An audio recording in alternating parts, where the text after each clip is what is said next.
This is Alec. And this is Jack. Welcome to another episode of Smith and Scholar. Smith and Scholar is a multimedia project dedicated to promoting and encouraging young men to pursue and live the good life.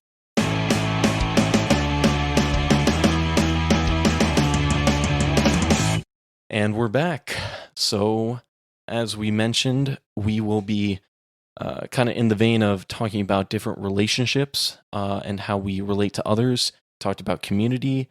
Today, we are going to go a little bit further back, not just our immediate surroundings, but talk a little bit about our heritage.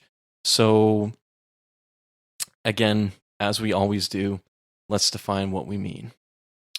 Sure. So, to clarify, like heritage is kind of a vague. I mean, it seems that every episode we start with some vague term, and we have to, drill down what exactly we're talking about. But that's fine. So when we're talking about heritage, we're specifically talking about our ancestry. The specific people, or even a more generic understanding of what has come before us as far as family, and then also like the physical location of where our family has come from, whether that be geographically and then also culturally. And so those are sort of, I guess you could break it down to people, places, and culture when we're talking about trying to understand heritage. And everybody basically knows this when we're talking about heritage, but we want to make sure that we're being pretty clear. Yeah, so you might be thinking, why are we talking about heritage on Smith and Scholar, where it's concerned with living the good life, living virtue? Seems maybe more of a historical perspective. In fact, my wife did mention that when I said we are going to be talking about heritage. She's like, so it's a history podcast? I was like, no.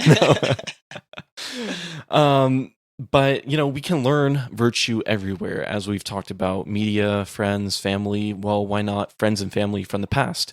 So, and then our forefathers specifically, especially with regards to the country, we think of, the forefathers. So let's talk about the importance of heritage with regards to our life, our life in virtue. And we'll start with familial heritage and then talk a little bit more about national heritage. Yeah, and just to quickly add, I think it's important to note that, at least in my perspective, I think it's important that people recognize where, they come from.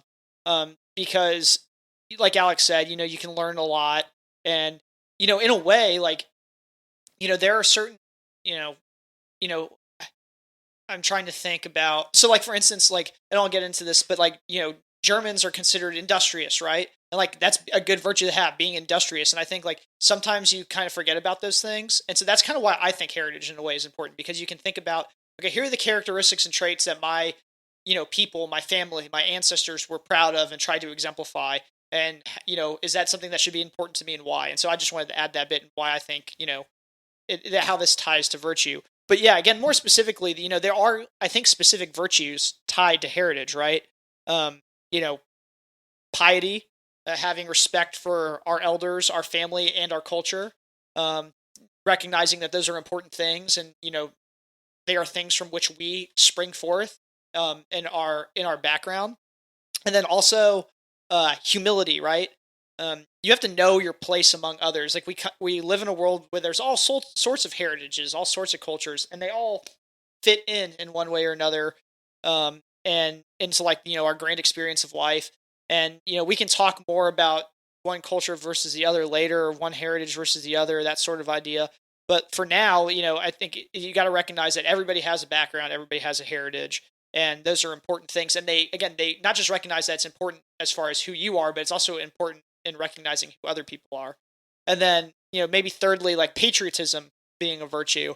And, it's similar to piety in a way, but it's respect for your country, and not just blind respect, but, recognizing, all the entire background of your, particularly the place you live now, and, being proud of its successes, and being aware of its faults and trying to build upon those. Yeah, definitely. I think those are all important virtues, especially. So we'll touch upon the piety, especially because we're going to be talking about familial heritage. And so, as the name suggests, it's your heritage related to your family. So sometimes it's a little bit hard to know where exactly you come from because of family movement. There's a lot of different historical events that have happened in the past, well, I guess since the beginning of time, really, that have changed the course of events, or particularly your family's movement and where they're living at the time. So luckily, there are different resources to learn more about your family, your heritage, such as a few examples: 23andMe, where you spit in the tube, I think, and or Corona nose swab. yeah, that too. Ancestry.com, which brings me to a word from our sponsors. No, just kidding. One day, maybe. Bad dad joke. I just always hear 23andMe and Ancestrytree.com or something as sponsors for other places. One day. But that's not the point of this. But aside from just knowing a little bit about your family ancestry, either through, again, one of these programs, you can also learn about it from your family members, and whether they're your age or older, because they knew other family members and their stories and their habits. It's just a really cool way to grow in knowledge, firstly, of your family, and then also grow in culture, so you know what they experienced and you know kind of where your family comes from, as you were saying earlier, Jack. Yeah, and something that comes to mind right now, tying back to our episode last week on community, I think learning about our families, it fosters a deeper sense of that community, right? Going beyond just your nuclear family, but your aunts, your cousins, your grandparents, and then learning about the people that came before them. It really, at least in my experience, has ingrained an appreciation for who my family is and where we've come from, and and for sure has made me more respectful of my family as a community. Yeah, and so that point about having respect to your family, again, that piety for your family, I think, and maybe it's a generalization, but I always get this feeling whenever people are talking about their parents or their grandparents, they always are saying, my family was such these family members were such hardworking members of society. And that's a pretty common theme that you always hear. And so it's that respect, and that respect for their virtue as well, and that you wouldn't be in the position you are now if your grandparents hadn't decided to move to the US or take a certain job or move across the country. And so there's definitely an understanding of knowing why and how your family came about, again, in a short term, but also in the long term, maybe your great grandfather, which would be approximately 1100 AD. I mean, if you could go back that far, sure. But yeah, having that understanding of how things work in your family, and then having that appreciation, that piety for your family to move forward. So as cool as it would be to know everything that our ancestors did to 1100 or before, even up to, I don't know when the first humans were around. I don't know. I don't remember my biology. 20,000 BC, something like that. To trace it back all the way, as cool as that would be, it might be a little bit harder. But we do have the people who are a little bit closer to our timeline. Again, I keep on bringing up grandparents because those are usually the oldest relatives that you have. Some people are lucky to meet their great-grandparents. I did, but I didn't get to know them super well. But again, being able to talk to them, communicate with them, understand kind of what they went through, and being able to remember them to pass on their stories to your children and grandchildren after you.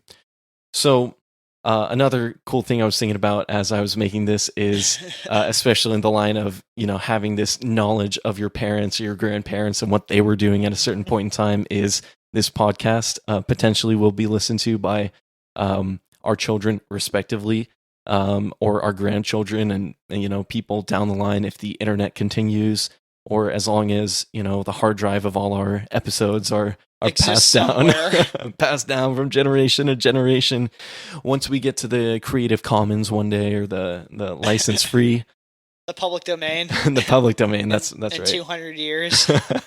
Yeah, well, it depends on life expectancy. Maybe it's 300 years from now. We'll see. But because of that idea of being able to pass on who you are, what you did, to future generations, I think it should kind of give you the impetus to be a virtuous person. Maybe not in the most perfect motivation, but still have some sort of motivation to be virtuous, so that those who follow after you can look up to you as an example. Just as I mentioned, we often look up to our grandparents or our ancestors and say, man, they did such great work.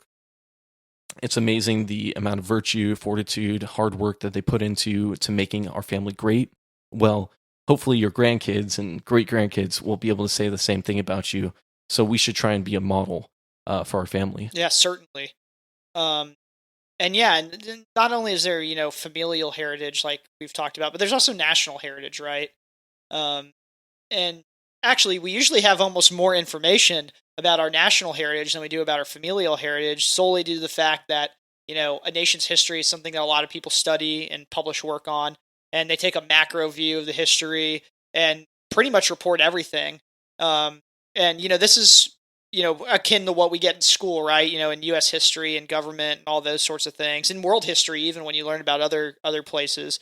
And, in a way, national heritage is similar to familial heritage, and it's something we talk about often. And I think we can learn virtue from, the people that come before us, for lack of a better term, our forefathers. Although I know right now that might be a contentious thing to say, but I don't really think it is. I think a lot of that is, yeah, of course, like every nation, including the greatest nation on this planet, has its flaws and its sins, and I think in a way we're constantly paying for them, and that's a topic for another day. But we really can learn virtue from the people that come before us, including those in our national discourse, our national heritage. Something this came to mind the other day is, or comes to mind now from an experience I've had in the past couple of weeks. My brother and I rewatched the movie Patton, which is about General Patton. He was, you can look all sorts up about him, a controversial figure in the United States military, to say the least, but also a very effective one. And though he might not be the best example of certain, virtues in the way that we talked about them, he's certainly a hard worker, a very determined man, and he wanted the U.S. Army to be the most effective killing machine on the face of the planet, and he did a pretty good job at doing that. And those are sorts of things like, I just like national heroes, or people who you could go talk about. I think one we can talk about a lot is like the civil rights movement, Martin Luther King Jr. and the things he pushed for, just stuff like that. Like the great thing about America, um, in addition to like these people, is like we're a melting pot of cultures, right? So while we have a specifically really cool American history, I think, we also have the culture and history that was brought here by our ancestors from all over the place, and it in that regard, that's a tie-in to familial heritage, right? And so it's really neat how familial heritage melds into national heritage, and in a way, the story of national heritage in I think here, particularly in the United States, but even elsewhere, is really just a conglomeration of a lot of multiple familial heritages. Yeah, definitely. And so I think taking that into perspective, the idea of the family and kind of where we're at with people from far back to even now, and then kind of what I was touching upon in the community, the idea of like having a culture of some sort. So especially with and then going previous to that, leisure being the basis of culture. I think it's clear to see that our heritages build upon a certain culture. So again, whether it's a family culture or a national culture, we have these customs, practices, activities that we all partake in. So while we have a national kind of culture, and I guess America might be described by a love of freedom and baseball and hot dogs.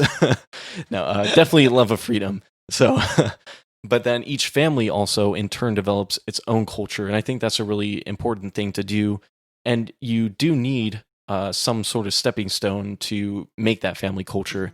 So whether it's from the people that you grew up with, your parents or your grandparents, or taking what they gave you and then jumping a little bit further, you still have some sort of basis to move forward. And the idea is that with the family, you'll pass down that culture to your kids, and as they form their families, they'll have their own, again, culture based in the family, but slightly different variation or something moving I had forward. never really thought about it that way, but I like that. Like, I mean, that's, I think, intrinsic to my understanding of what family and multi-generation passing things down. But I never thought about that as like developing a family culture that gets passed down. I think that's really a neat thing. And it kind of shows like each family is kind of distinct, right? And so I'll leave it at that. But that's a really cool point that you bring up, Alec. Yeah. And again, just to go back to the idea of leisure, and one of the ultimate ends of leisure, I guess, is worship. And so, what does your family worship? Whether it's God or money or fellowship with each other, those things are going to be pushed to the forefront of your family culture. So that's also one thing to take into account, is what do you do as a family together, because that's also going to define the family culture. And again, on the larger scale, the national side, what does your nation do as a whole? Mm-hmm. And that's going to define the national culture, which brings me to the point of especially in America being a melting pot, the idea that we're drawing forth all these different cultures. A term that's used often is kind of cultural appropriation, and I don't think of it that way. I think of it more as cultural appreciation. And like I'm going to give a few examples, and then kind of a counter. So you don't have to be Italian to enjoy pizza. You don't have to be Hispanic to enjoy tacos. You don't have to be Korean to enjoy bulgogi. So those are just like, okay, very shallow instances of cultural appreciation or appropriation, but also wearing certain clothing or garb or something like that. So there are exceptions, I will say, Mm-hmm. to this example of cultural appropriation, which is when you are mischaracterizing a certain culture or making fun of them at their degradation. And I guess we talked about this in the past, like, don't make fun of Jack for his political science degree. Like, You can, though. like- I'll allow it. You don't want to put down other cultures for the perceived different, differences that you perceive to be, lesser or not as good.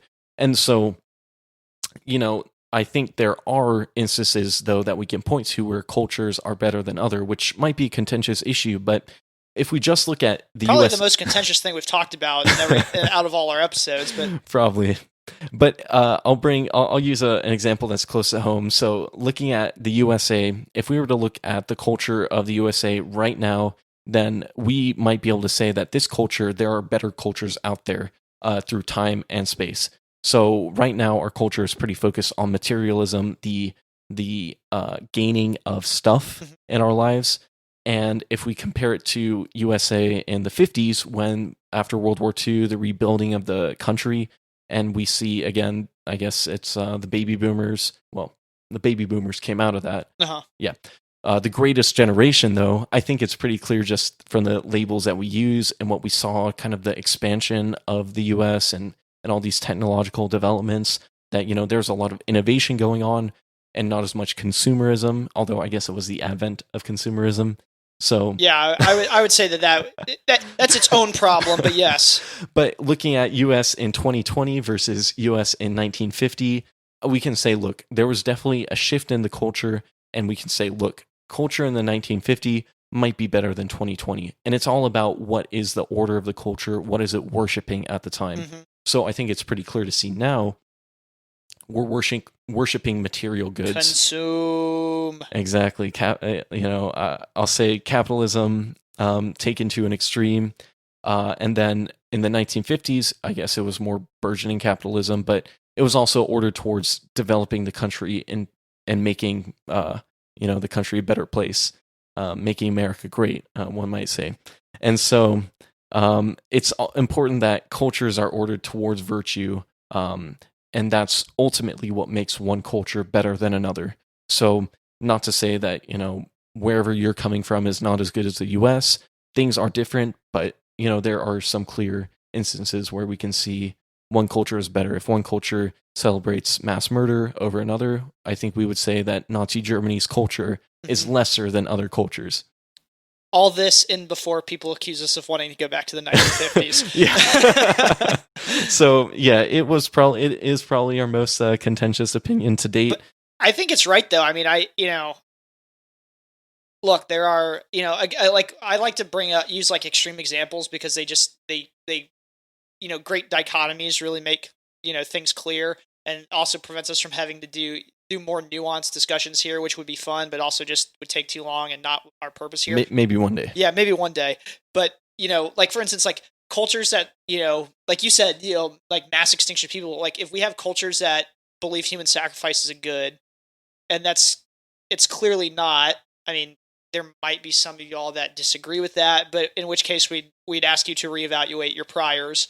Um, because again, like this all goes back to objectivity, right? And something that Alec and I are firm believers in, that there is an objective good, there's an objective truth, and that's where this might get contentious for people, but that's fine. I'm okay with that, and bringing it up is a good thing. But yeah, there clearly are cultures that are you know are are above others, and that's not to say, and so that's entirely different from the conversation. How do you treat people from those cultures? But because it stems from, like Alec has brought up, what you worship, what you place at the forefront. If you don't place the good at the forefront of your society, and so that's why, going back into like to heritage, why this is important, because we take things along with us, right? Like, if we, as a if I think a good way to look at this is, like you brought up, like the Nazis, right?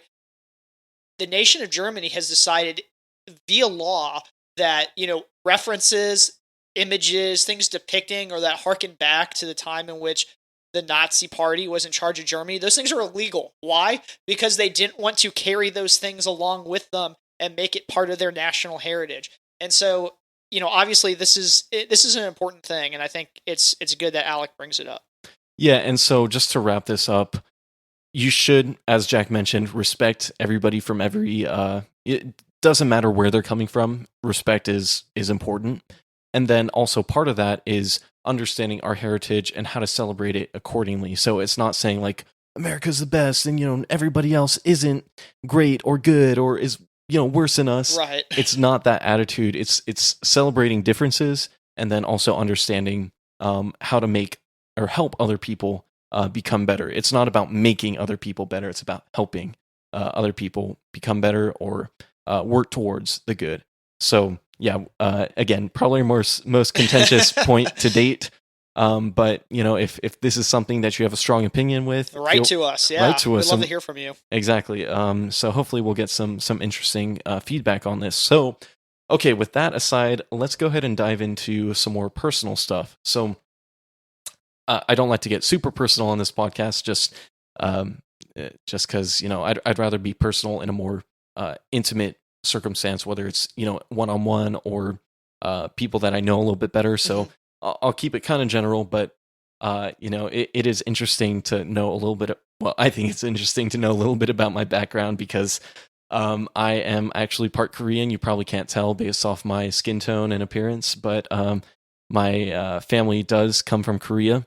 And so growing up, I actually experienced a lot of Korean culture, and I participated in a lot of activities that some of my other Asian friends, some from China, some from Korea, some from Taiwan, actually participated in similar events. And so when I told them that, I did these things growing up, they're like, you did these? And so I did have a very different experience in my family and my family culture. So that's one aspect. Another aspect is I come from, or another part of my family is from the southern U.S., so accents, kind of ideology, gentlemanly manners and whatnot was also a big part of my upbringing and how I was raised. And then growing up in Texas, I guess, is part of that. But that's also kind of developed, where I come from and how I view things. Again, from a kind of a totally different perspective of a Korean family. Not to say that my family was the epitome of Korean. It was not, but my extended family definitely was. And then on the other hand, I also grew up in a Catholic household, as we've mentioned multiple times, which definitely shaped my religious views and philosophical views and whatnot. And then I want to talk a little bit about my wife's family, because now that we are one family, her heritage impacts me. So her family has Mexican and Spanish heritage, and that's going to greatly impact the life of our child and our children in seeing, how they experience the world and learn from their grandparents on both sides and growing up. So I think, it's really great to see these different cultures influencing the family, how you grow up and whatnot. Yeah, no, certainly. And, I think the reason why we wanted to bring this up is because I think these are all things that people can think about and, how, again, like their personal familial heritage and national heritage combined and really make you in a unique way, I would say. And so for me, my mom's side of the family is, Irish. My dad's side of the family is German, technically from Luxembourg, but they consider themselves German. Um, and apparently there's some French in my family, but the thing, like, I think the cool thing is like when you start looking into your family, like where they came from and what they did and how that's influenced my life. So for instance, my mom's side of the family has been, uh, here in the United States since before the Revolutionary War. So a really long time. Came over from Ireland, and uh, you know, we're around for a while. Like my mom's side of the family ended up settling in Pittsburgh, Pennsylvania. Um, where a lot of them worked in steel, which was big there. A lot of them became doctors. So kind of established, ended up becoming more white collar kind of thing. My dad's side of the family is from the Midwest, small town in Ohio, and they, I think, could always be characterized by like a certain type of industriousness and toughness and stick to itiveness. And that came down to my grandfather, who fought in World War II, came back, got married to my grandmother, and didn't go to college and started his own auto shop and ran an auto shop for a majority of his life. And so there's kind of like that blue collar middle class mentality from my dad's side of the family. And then both my parents went to college, and now me, that's kind of been the influence on my life, right? So like one, from like where they came from and what they did to get here and where they are, that's a huge influence in how I perceive things and see things. And then just from like you were talking about your Korean background, your Southern background. I have taken a real interest in particularly like Irish culture over the last like 4 or 5 years of my life. I mean, I also went to the University of Notre Dame, where we're the Fighting Irish, and so like you kind of like get a little bit of that in a unique way, but you certainly get it. And I love listening to Irish music, whether it's like more traditional Irish stuff or Dropkick Murphys. No, well, I mean, they do a good job covering some of the original stuff, and it can be a lot of fun to listen to that after you've listened to someone else sing it. But then like I love kind of like pub music, like drinking songs, because I think there's some really good just like Irish. They're drinking songs, but they're fun. If you think about like The Hobbit, right, or not The Hobbit, The Lord of the Rings, the Hobbits singing stuff. It's like that. It's that kind of culture, and it's very fun, and I enjoy it, and it's just fun to learn about. It'd be kind of cool to learn how to speak Gaelic. That was a missed opportunity at Notre Dame. I could have taken Gaelic, and I didn't. Wow. Yeah, I Wow. took Arabic instead. But Probably more useful. Yeah.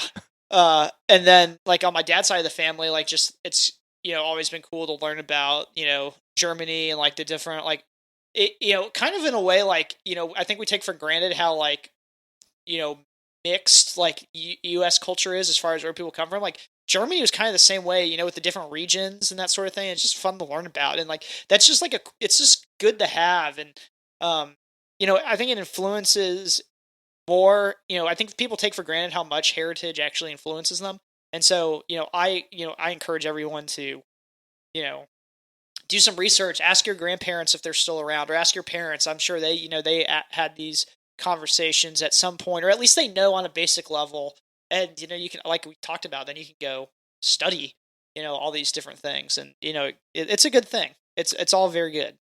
Yeah, so definitely celebrate your culture, celebrate your heritage, and learn more about it so that you can inform future generations. Yeah, and take away from this that it's important to understand your roots and give due honor to them, which is something that we'll get into next time. All right. Sounds good.